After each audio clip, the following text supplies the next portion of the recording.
모닥불 같은 존재라고 하는 제목으로 여러분과 함께 사도행전 28장 1절에서 8절 말씀 나누기 원합니다.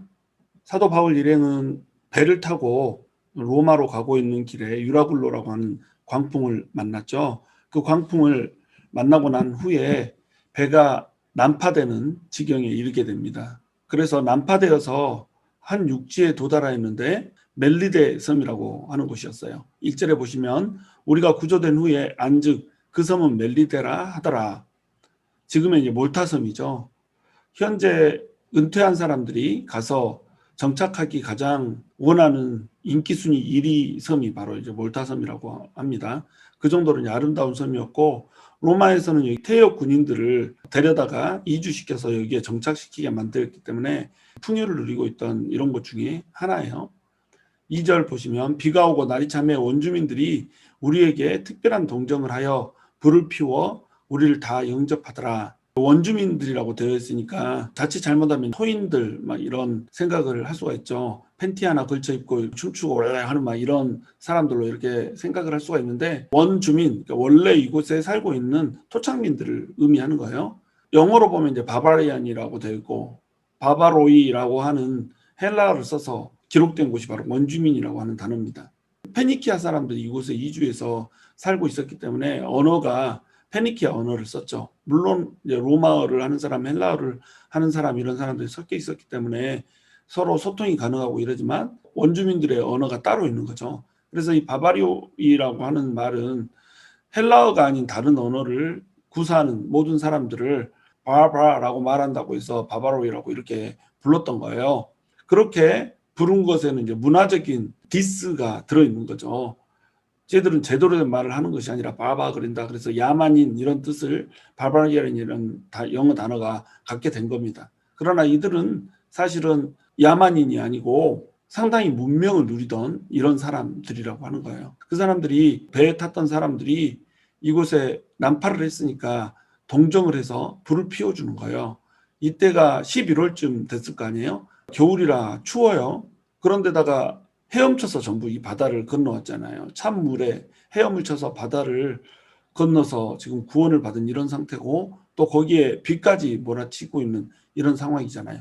겨울비가 내리는 이런 상황 가운데서 사람들이 얼마나 추웠겠어요. 그러니까 멜리데 섬에 있는 사람들이 특별한 동정을 펼쳐주는 거죠. 아, 너무 춥겠다. 그래서 따뜻하게 불을 피워서 이 사람들을 전부 영접해 주는 겁니다. 물론 모닥불 하나 펴놓고 276명이 동그랗게 모여서 이렇게 있을 리는 없었고 아마도 여기저기 이제 군데군데 불을 피워서 같이 따뜻하게 할 수 있도록 몸을 녹일 수 있도록 이렇게 해줬겠죠.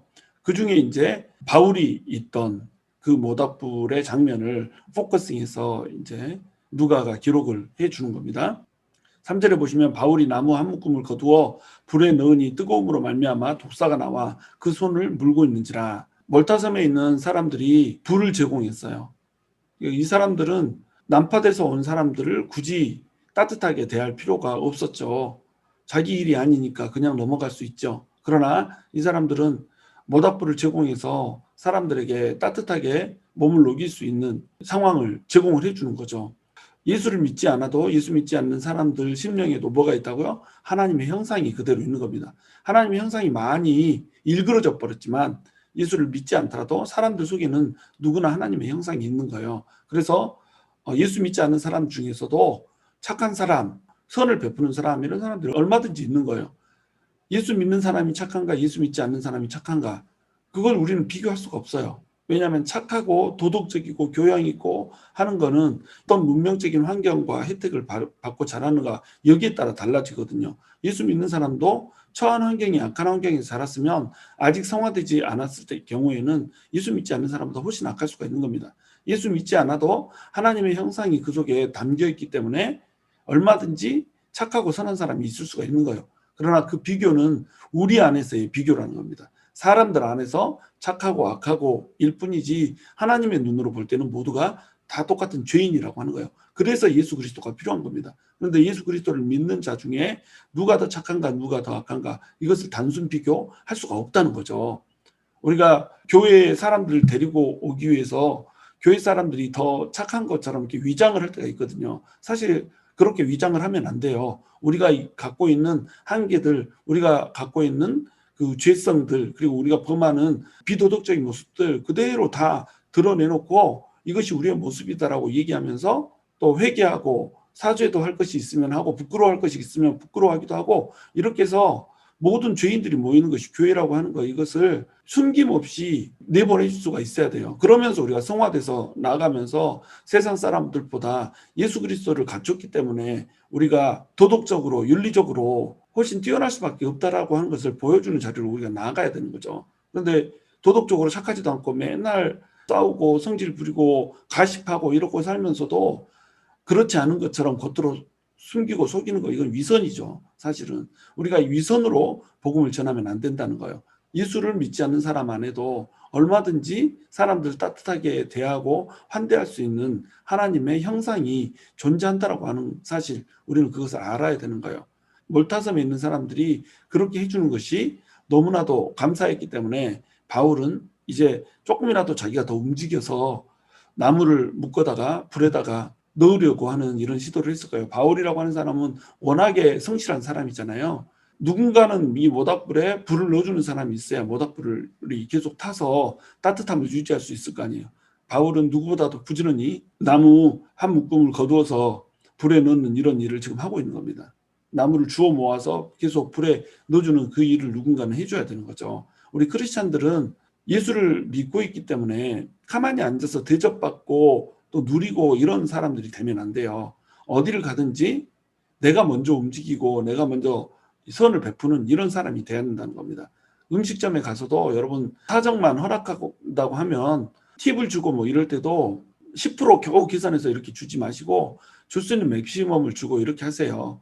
일하는 사람들에 대해서 선을 베풀 줄 알고 더 저 사람이 내 입장이라면 어떨까라고 하는 것을 생각하면서 넉넉히 줄 수 있고 베풀 수 있는 이런 사람이 돼야죠. 예수 믿지 않는 사람들하고 같이 식사하고 막 이럴 때도 얻어먹으려고 하지 말고 신발끈 묶고 있지 말고 가서 먼저 계산하고 이런 사람이 되어줘야죠. 집사님, 전도사님, 권사님, 목사님하고 얘기 실컷 나누고 나서 팁 10% 주고 나오고 뭐 이렇게 하면 안 되죠. 바울이 나무 한 묶음을 걷어서 열심히 불에 넣으면서 모닥불을 지피려고 했던 이 모습을 우리가 그대로 세상 가운데서 풀면서 살 수 있어야 된다는 겁니다. 예수 믿지 않는 사람도 가지고 있는 하나님의 형상이라고 하는 것이 있는데, 예수 믿는 사람은 하나님의 형상을 회복해 가는 사람이잖아요. 적어도 예수 믿지 않는 사람보다 예수 믿는 사람이 훨씬 더 따뜻하게 선대할 수 있는, 내 몸을 조금이라도 더 움직여서 예수 믿지 않는 사람보다 더 부지런한 모습, 성실한 모습, 이런 모습들을 보여줘야지 세상 가운데 하나님의 빛이 되고 또 하나님의 따뜻함을 전하는 이런 사람이 될 수 있을 거라는 거예요. 그러한 사람이 될 수 있을 때 사람들이 예수를 믿는 그 자리로 찾아올 수 있는 마음이 열린다라고 하는 겁니다. 우리가 마음을 녹이는 사람이 돼야 되거든요. 모닥불 같은 사람이 돼야 된다는 겁니다. 지금 모닥불을 피워놓고 있는데 그 모닥불이라고 하는 그림 언어를 통해서 우리가 좀 우리의 신앙을 비유적으로 볼 필요가 있다는 거예요. 세상 가운데 불 한 줌 피워놓고 사람들의 마음도 따뜻하게 할 뿐만 아니라 춥고 떨리는 사람들의 그런 상황들을 덮여줄 수 있는 이런 사람이 돼야죠. 그런 크리스찬이 될 때에 하나님께서 우리를 통해서 영광 받으시고 하나님의 은혜를 우리를 투영해서 사람들이 볼 수 있게 해줄 수 있다는 겁니다. 바울이 지금 나무 한 묶음을 걷어서 불에 넣을 때 불의 그 뜨거움 때문에 독사 한 마리가 나와서 바울의 손을 물어버리는 이제 사건이 발생을 하게 됩니다. 초겨울이잖아요. 그러니까 뱀이 동면을 하려고 자고 있었을 것 아니에요. 뱀이 동면하고 있는 이 상황에 불 바로 옆에 나무가 있으니까 얼마나 뜨거웠겠어요. 그래서 잠이 깬 겁니다. 잠이 깼는데 나무 토막인 줄 알고 손을 이제 집어넣은 거죠. 그랬더니 뱀이 바울의 손을 콱 물어버린 거죠. 4절, 원주민들이 이 짐승이 그 손에 매달려 있음을 보고 서로 말하되 진실로 이 사람은 살인한 자로다. 바다에서는 구조를 받았으나 공의가 그를 살지 못하게 함이로다 하더니, 인과응보의 이런 사상이 그때 당시에 사람들의 머릿속에 다 들어있었죠. 그래서 공의라고 하는 헬라의 신이 있어요. 디케라고 하는 것인데, 디케라고 하는 단어를 써서 지금 누가가 기록을 했거든요. 디케는 공의의 여신이에요. 이 단어를 그대로 이제 사용하면서 이들이 뭐 디케를 믿었는지 섬겼는지 이건 알 수 없지만 이것은 이제 공의라는 용어로 인격화해서 사용을 하고 있는 겁니다. 그 공의가 바울이 살인자이기 때문에 갚았다는 거죠.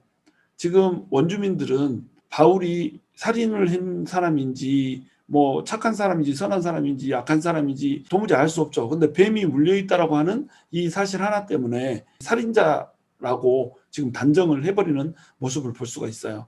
여러분, 우리가 얼마나 이럴 때가 많아요. 한 사람이 고통을 받고 있는데 그 고통을 받고 있는 사실에 공감을 해주지 못하고 아유 무슨 죄를 지었길래 저렇게 벌을 받는다니 이렇게 하고 있고 이러면 안 되는 거죠. 이것이 이제 사람의 한계입니다. 따뜻하게 배려하고 모닥불을 제시하고 있지만 공감하는 능력이 없는 사람들, 예수님의 마음을 품고 있지 못하는 사람들은 이게 한계인 거예요. 자동차 사고가 났어요. 그래서 남편이 사고 났다고 전화해가지고 아내가 전화를 받고 달려 나왔는데 아내가 남편한테 바로 하는 얘기가 뭐예요? 아이고 내가 당신 운전하는 거 보고 그럴 줄 알았다 그럴 줄 알았어 이렇게 먼저 반응을 한단 말이죠. 가위 가지고 장난치다가 아이가 손이 비에서 피가 나오면 어떻게 하죠? 그러니까 가위 갖고 놀지 말라고 했잖아 그러면서 등짝 스매싱을 갈기잖아요. 우리가 이런 식으로 사람들을 대한단 말이에요. 왜 이런 식으로 대하죠? 공감 능력이 떨어지는 거예요. 이 사람이 얼마나 아플지에 먼저 집중하는 것이 아니라 아프다라고 하는 사실, 사고가 났다라고 하는 사실, 이것 때문에 내가 귀찮아지고 돈이 깨질 것, 이것을 먼저 생각한단 말이죠. 지극히 현실적이고 공이라고 하는 측면에서 사람들을 본단 말이에요. 너 운전 그렇게 하더니 내가 그럴 줄 알았다. 너 가위 만지지 말라고 내가 그렇게 말했는데 만지더니 그럴 줄 알았다. 이런 식으로 사람을 대한단 말이죠. 뿌린 대로 거뒀다, 쌤통이다. 이런 식으로 이제 본단 말이에요. 이런 식으로 우리가 사람들을 대하면 이것은 예수 그리스도를 마음에 품은 사람이 아니라는 거죠. 예수님을 마음에 품은 사람은 어떤 사람이 위기의 상황에 놓여 있을 때 그 사람과 공감해주고 그 사람이 얼마나 아플지를 걱정해서 함께 아파해주는 이런 사람이죠. 이 원주민들이 짐승이 그 손에 매달려 있음을 보고 살인자라고 얘기를 하는 거예요. 여기서 이제 특별히 좀 우리가 주의해서 봐야 될 것이 뱀이라고 하는 표현을 짐승이라고 하는 표현으로 돌려놓는 겁니다. 지금 누가는 그냥 이 기록을 쓰고 있는 것이 아니라 사도행전 전체의 내용을 랩업하고 있는 거예요. 모닥불을 피워놓고 있는 이 상황 가운데 펼쳐지고 있는 이 장면을 바울이 또 예수 그리스도를 믿는 모든 사람들의 신앙을 이 속에다 녹여놓고 있는 겁니다. 뱀이라고 되어 있는 것을 짐승이라고 표현한 것이 여기에만 등장을 하는 것이 아니라 요한계시록에도 등장을 하거든요. 이 뱀은 누구예요? 바로 마귀를 상징하는 거죠. 이 마귀를 상징하는 것이 뱀으로 표현됐다가 다시 나중에 짐승으로 또 표현되고 이렇게 되거든요. 그래서 이 짐승이 바울을 물고 있다. 이 말은 뭐냐면 바울이 사람들의 마음에 불을 지피기 위해서 복음을 물어나르고 있는 이런 상황 가운데서 뱀이 무는 일이 펼쳐지게 될 거라는 거예요. 뱀이 물고 핍박이 있고 환란이 있고 이러면 사람들은 이 사람을 조롱하게 될 거라는 겁니다. 바울을 조롱하게 되고 무시하게 될 거라는 거예요. 우리 그리스도인들에게도 이런 일이 일어날 수 있다라고 하는 거예요. 복음을 재료 삼아서 사람들의 심령 가운데 하나님의 불을 지피려고 모닥불을 지피려고 그래서 사람들을 따뜻하게 해주고 사람들을 녹여주려고 하는 그 일들을 하다 보면 짐승이 손을 무는 일이 생긴단 말이에요. 악한 원수 마귀의 공격이 생기고 또한 핍박하는 자들의 핍박과 환란이 일고 헐벗음과 굶주림을 경험해야 되는 이런 상황 가운데로 내몰릴 수도 있다라고 하는 겁니다. 이때에 그 다음 사건 같은 것들이 벌어질 거라고 하는 것을 이제 보여주는 거예요. 5절에 보시면 바울이 그 짐승을 불에 떨어버림에 조금도 상함이 없더라. 원수마귀는 우리의 손을 물려고 해요. 그래서 우리가 그 도구로 인해서 죽기를 원해요. 그런데 바울이 그 짐승을 불에 떨어버림에 조금도 상함이 없더라. 이렇게 나와 있잖아요. 마가복음 16장에서도 어떻게 나와 있어요? 믿는 자에게는 이런 표적이 따르니 내 이름으로 귀신을 쫓으며 뱀을 집으며 이렇게 나와 있잖아요. 뱀을 집었는데도 어떤 일이 벌어지지 않았던 사건을 마가가 기록하고 있는 거죠. 이 기록은 바로 여기에서 나왔을 거라고 우리가 생각을 할 수가 있는 겁니다. 바울이 뱀을 집었는데 죽지 않았던 거예요. 뱀에 물렸는데도 살아남았던 거예요. 그러니까 예수 그리스도를 믿는 자에게 이런 표적이 따를 거라고 생각을 한 겁니다. 그리고 어떤 독을 마셔도 해를 빚지 아니하며 어떤 제자 중에 한 명을 독살시키려고 한 거예요. 그런데 독을 마셨는데 살아남은 거예요. 그러니까 이 실제로 벌어진 일을 보고 어떤 독을 마셔도 해를 입지 아니하며 이렇게 얘기를 했던 거죠. 그리고 병든 자에게 손을 얹은 즉 나음을 입으리라 이렇게 얘기하잖아요. 지금 뱀을 집은 이 상황이 나중에는 결국 보블리오라고 하는 이 몰타섬의 가장 높은 사람에게 초대를 받게 되고 그 아버지의 질병을 고치게 되는 이런 일들이 이어지게 되잖아요. 그래서 마가복음에서 믿는 자에게 이러한 표적이 따를 거라고 하는 이 표적 중에 절반이 이루어지고 있는 것을 우리가 이 본문에서 볼 수가 있다는 말이죠. 그러니까 믿는 자에게 따르는 이 표적들을 압축해서 여기에서 보여주면서 복음을 전하는 자가 앞으로 겪게 될 것, 원수 마귀에게 공격을 당하나 그러나 하나님께서 끝까지 보호해 주시고 지켜주실 거라고 하는 것, 그리고 뱀의 무리를 이겨낼 것이라고 하는 것, 이것을 결국 승리할 것이라고 하는 것, 이것을 여기에서 그림 언어로 누가가 표시를 해주고 싶은 겁니다. 몰타섬에서 일어난 일을 기록하면서 이 몰타섬에서 일어난 일을 사도행전 전체에 축소판으로 압축해서 사도행전 28장에 딱 집어넣는 기록 방식을 이제 취하고 있는 겁니다. 바울이 그 짐승을 불에 떨어버렸다 이렇게 나오죠. 짐승은 결국 가야 되는 곳이 어디예요? 불이라는 거예요. 6절 보시면 그들은 그가 붙든지 혹은 갑자기 쓰러져 죽을 줄로 기다렸다가 오래 기다려도 그에게 아무 이상이 없음을 보고 돌이켜 생각하여 말하되 그를 신이라 하더라. 바울이 뱀을 떨어버렸어요. 뱀은 불에 타서 죽게 되는 거죠. 뱀이 결국 가야 될 곳, 원수마귀가 결국 가야 될 곳, 그리고 그것을 섬기고 그 원수마귀와 함께 붙어있는 자들이 가야 될 곳, 그곳은 어디예요? 결국 지옥의 불구덩이라는 겁니다. 이것을 압축해서 사도 바울이 하는 일을 통하여서 누가가 기록을 해주고 있는 거죠. 그런데 이러한 사실들을 보면서 사람들은 바울이 신이라고 이제 얘기를 하는 거예요. 분명히 독사에 물렸기 때문에 알러지 반응이 있을 거라는 겁니다. 그러니까 퉁퉁 부어오르던가 아니면 갑자기 쓰러져서 죽을 걸로 생각을 했던 거죠. 자, 이렇게 기다린 이유는 뭘까요? 이 몰타섬에서는 이러한 일들이 너무 작게 일어났다는 거예요. 그런데 오래 기다려도 죽지를 않는 거예요. 아무 이상이 없는 거예요. 그러니까 또 신이라고 이제 부르는 겁니다. 근데 바울은 여기서 자기가 신이라고 불리는 것을 거부하지 않죠. 그러니까 이 신이라고 하는 단어는 사실 신이다 이렇게 얘기한 것이 아니고 신의 사랑을 받는 자다라고 하는 것을 비유적으로 이렇게 표현을 했던 것 같아요. 그러니까 이들은 신이라고 하면서도 경배하거나 막 이러지 않았죠. 이들의 말처럼 바울은 하나님이 늘 함께 해주고 하나님이 사랑해주는 이런 사랑의 대상자였죠. 믿는 자에게는 이런 표적이 따르리니 할 때 이 믿는 자라고 하는 표현도 뭐냐면 제대로 예수 그리스도 안에 들어있는 사람을 의미하는 거예요. 예수님을 향해서 달려가는 자. 그래서 예수님의 복음을 위해서 자기 목숨을 걸고 달려가는 이 사람이 믿는 자죠. 이 믿는 자가 믿음의 행위를 할 때 표적들이 나타나는 거예요. 실제로 뱀에 물려도 죽지 않는다라고 하는 거, 이거 시험해 보다가 뱀에 물려서 죽은 사람이 있고 독 마셔도 죽지 않는다라고 하는 거, 해를 입지 않는다는 거 증명해보고 시험해보려다가 또 죽은 사람이 있고, 복음을 전하기 위해서 목숨 걸고 일하다가 은연중에 뱀에 물리거나 독을 마시게 되거나 이러면 하나님께서 지켜주는 그 표적이 임하기도 한다는 거예요. 무조건 사는 것이 아니고. 바울은 바로 하나님께서 함께 해주시고 하나님께서 동행해주는 이런 사람이었죠. 왜? 바울 자신이 예수님을 떠나지 않고 예수님과 동행하면서 함께하는 사람이었죠. 하나님께서는 늘 우리와 함께하기 원하시거든요. 세상 끝날까지 우리와 동행할 것이고 함께할 것이라고 하는 것을 약속을 주셨던 분이 바로 예수님이시거든요. 우리도 그러한 자리에 서야 된다는 거죠. 우리가 예수님을 떠나지 않는 순간 예수님께서는 항상 우리 옆에 계시다는 거예요. 문제는 뭐냐면 우리가 예수님 곁을 떠나버린다고 하는 겁니다. 물론 그럴 때라도 예수님께서 쫄쫄쫄쫄 따라오시면서 우리를 보호하시고 또 끝까지 견인하시지만 우리가 주님 옆에 딱 붙어서 주님과 함께 손잡고 가는 이런 상황은 아니라고 하는 거예요.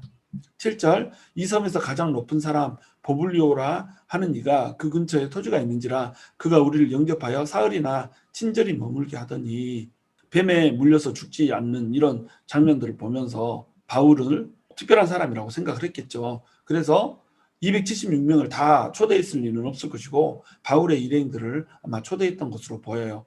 섬에서 가장 높은 사람 보블리오, 이 사람이 토착민들의 추장이었는지 아니면 로마에서 보낸 행정관이었는지 이것도 우리는 알 수가 없죠. 하여튼간 이 섬에서 이 사람은 가장 높은 사람이었다 이렇게 알 수가 있어요. 그리고 이 사람은 그 근처에 토지가 있는 걸로 보아서 자기 토지를 소유한 부자였다 이렇게 볼 수 있는 거죠. 그 사람이 바울의 일행을 영접을 한 겁니다. 그래서 사흘 동안이나 친절히 머물게 해주고 있어요. 8절에 보시면 보블리오의 부친이 열병과 이질에 걸려 누워있거늘 바울이 들어가서 기도하고 그에게 안수하여 낫게 하며, 선을 베풀었던 그 보블리오의 아버지가 지금 열병과 이질에 걸려서 누워있는 거예요. 열이 나고 설사가 나고 이런 상황 가운데 있는 보블리오의 부친을 만나게 된 겁니다. 그래서 바울이 들어가서 기도하고 그에게 안수하여 낫게 해준 겁니다. 여기서 볼 수 있듯이 병든 자에게 손을 얹은 즉 나으리라 라고 하는 마가복음 16장의 말씀이 여기서 다시 실사판으로 딱 기록이 되고 있는 거죠. 보블리오는 바울이라고 하는 하나님의 사랑받는 자라고 믿어지는 사람을 환대하고 초대해 줬어요. 따뜻하게 그를 맞이해 줬어요. 모닥불이 마치 사람을 녹이듯 그렇게 모닥불의 따뜻함으로 이 바울이라고 하는 사람을 대해 줬죠. 그 덕분에 이 사람은 부친이 열병과 이질에서 낫게 되는 그 일을 경험하게 되는 겁니다. 사람을 선대한 것 때문에 지금 돌려받고 있는 것을 보고 있는 거죠. 이것이 또 소문이 난 거예요. 그래서 성 가운데 있는 다른 병든 사람들을 전부 다 데리고 와가지고 고침을 받게 이렇게 한 겁니다. 이 고침을 받는 이 사건 가운데 바울은 복음을 전했을까요? 전하지 않았을까요? 본문에는 기록되어 있지 않지만 틀림없이 복음을 전했을 거란 말이죠. 병든 사람이 어떻게 손 한 번 얹고 기도하는데 나올 수가 있냔 말이에요. 자기들은 한 번도 경험해 보지 않은 이 일들을 지금 겪고 경험하고 있는 겁니다. 몰타섬에 의사가 없었겠어요? 의사가 손댈 수 없는 질병이죠. 근데 누가 역시 의사잖아요. 지금 의사가 바울과 함께 들어가 있잖아요. 근데 누가가 의사임에도 불구하고 열병과 이질을 고칠 수가 없었던 거예요. 이 질병은 몰타섬에서는 고칠 수 있는 질병이 아니었던 거예요. 그러니까 바울이 들어가서 그에게 안수하여 기도할 때에 낫게 되었던 겁니다. 지금 바울을 통하여서 하나님의 말씀이 표적으로 나타나고 있는 것이 또다시 반복이 되고 있는 거죠. 다른 병든 사람들이 와서 고침을 받아요. 다른 병든 사람들이 의사를 찾아갔을까요? 안 찾아갔을까요? 당연히 찾아갔겠죠. 그러나 고칠 수가 없었던 거예요. 당시의 의학으로 고칠 수 없는 이 사람들을 사도 바울이 고쳐준 거죠. 그러면 이것을 경험하면서 사람들은 이 치유의 근원이 무엇인가라고 하는 것이 궁금할까요? 궁금하지 않을까요? 당연히 궁금하죠. 그러니까 고쳐지는 이 상황 가운데서 이 치유의 근원에 대한 하나님에 대해서 듣게 되는 거예요. 그래서 몰타섬이 예수를 믿게 되고 몰타섬 전역에 예수를 믿는 크리스찬들이 넘쳐나게 되는 이런 상황이 벌어지는 겁니다. 그래서 지금도 성 바울의 해변이라고 하는 것이 있어요. 바울이 도착했던 그 해변이 지금도 이제 그대로 남아있고 그것을 기념하는 교회들도 세워져 있고 이렇게 되는 겁니다. 하나님께서는 이 몰타섬 따로 떨어져서 외진 곳에 있어서 복음을 결코 전해 들을 수 없는 이곳에 바울 일행을 보내주는 거예요. 자, 난파돼서 이곳에 도달하게 됐지만 이곳에 있는 사람들은 복음을 듣자마자 예수님을 받아들이는 이런 사람들. 유라굴로라고 하는 풍랑을 맞았지만 이 풍랑 가운데서 하나님의 뜻이 이루어지고 있는 것을 우리가 볼 수가 있는 것이에요. 너희가 세상을 살다가 보면 배가 부서질 때도 있고 또한 구원의 여망마저도 끊어져 버릴 이런 때가 올 것이다. 그러나 내가 너희를 지킬 것이고 내가 너희를 어떠한 목적지에 도달하게 할 것이다. 그 목적지에 가면 배 안에 타고 있던 276명이 전부 구원을 받을 뿐만 아니라 또한 그 섬에 있는 사람들도 구원을 받는 은혜들이 있게 될 것이다 라고 하는 것들을 이제 보여주는 거예요. 그러니까 우리는 어디를 가건 어떤 사람이에요? 사람들의 마음속에 불을 지피는 사람들이란 말이죠. 10절에 보시면 후한 예로 우리를 대접하고 떠날 때 우리 쓸 것을 배에 실었더라. 난파돼서 왔는데 춥고 떠는 이 사람들을 모닥불로 덮여주고 또 따뜻하게 해주고 대접해주고 먹여주고 이랬던 사람들이 다시 떠날 때에 쓸 것을 배에 실어줬죠. 왜? 바울이 또한 이들에게 결코 그들이 세상 가운데서 누릴 수 없는 것들을 주었거든요. 절대 세상이 고칠 수 없는 질병들을 치유해줬고 회복해줬고 또한 세상에서는 가질 수 없는 구원이라고 하는 선물을 이들에게 주었거든요. 자, 그러면 바울과 일행들이 어떤 역할을 하고 있어요? 모닥불과 같은 역할을 하고 있는 겁니다. 실질적인 모닥불은 누가 피워줬어요? 몰타섬의 사람들이 피워줬죠. 그런데 영적인 모닥불은 누가 피워줬어요? 바울 일행이 피워주고 있는 겁니다. 우리는 세상에 모닥불을 피워주는 사람이거든요.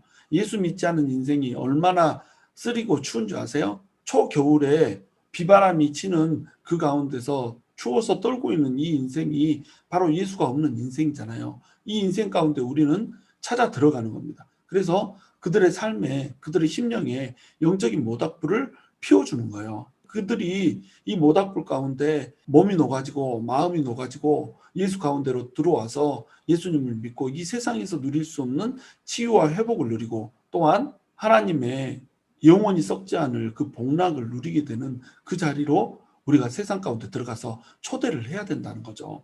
모닥불을 피우는 과정에 우리가 뱀에 물릴 그런 일도 있게 될 거예요. 악한 원수 마귀의 방해에 부딪히고 우리 안에서 힘들고 고통스러운 일들을 경험하는 그런 일들이 있게 될 거예요. 그러나 우리는 결코 죽지 않을 거예요. 우리가 떨어버릴 때 그 뱀은 피워놓은 모닥불 위에서 죽는 겁니다.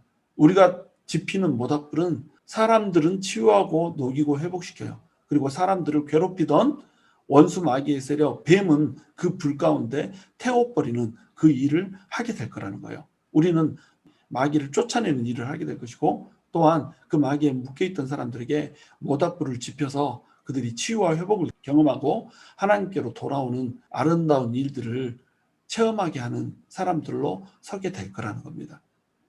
저와 여러분이 모닥불 같은 인생이 되어서 원수 마귀를 쫓아내고 모든 사람들을 치유와 회복 가운데로 되돌리며 하나님의 영원히 썩지 않을 복락들을 사람들에게 누리게 해주는 그러한 사람들이 될 수 있기를 주님의 이름으로 축원합니다.